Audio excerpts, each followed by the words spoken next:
আজকে আমি মাওয়া ঘাটের ইলিশ মাছের লেজ ভর্তা করব। তো এর জন্য আমি এখানে কয়েকটা ইলিশ মাছের লেজ নিয়েছি। তো কয়েকটা বলতে 4 পিস নিয়েছি।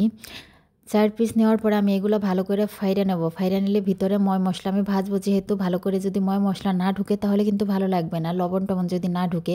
এর কারণে আমি ভালো করে লেজগুলো একটা করে ফাড়া দিয়ে দিলাম। দিয়ে আমি লবণ, হলুদ এবং মরিচের গুঁড়া দিয়ে ভালো করে মাখিয়ে কাটার ভিতরেও কিন্তু আমি ভালো করে হাত দিয়ে ঢুকিয়ে দেবো।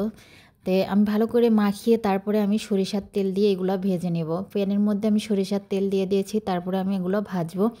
ভাজা বেশি কিন্তু ভাজা যাবে না, এগুলো আসলে বেশি ভাজলে কিন্তু শক্ত হয়ে যাবে, ভর্তাটা খাইতে মজা লাগবে না।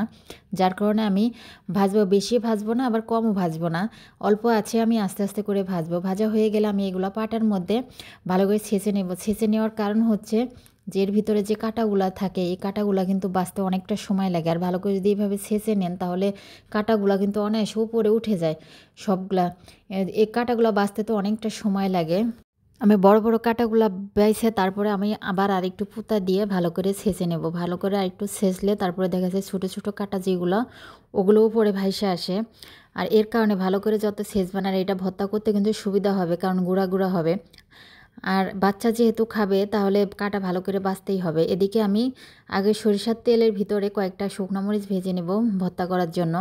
তো এদিকে আমি কাঁচামরিচ আর শুকনো মরিচ লবণ দিয়ে ভালো করে হাত দিয়ে ডলে তারপরে মাখিয়ে একটু সরিষার তেল দিব। সরিষার তেল দিয়ে ভালো করে মেখে তারপরে আমি যে ইলিশ মাছগুলো বাইছে রাখছিলাম সেগুলো দিয়ে দেবো। আপনারা বাসায় একবার ট্রাই করে দেখতে পারেন, অনেকটা মজার লাগে কিন্তু এটা।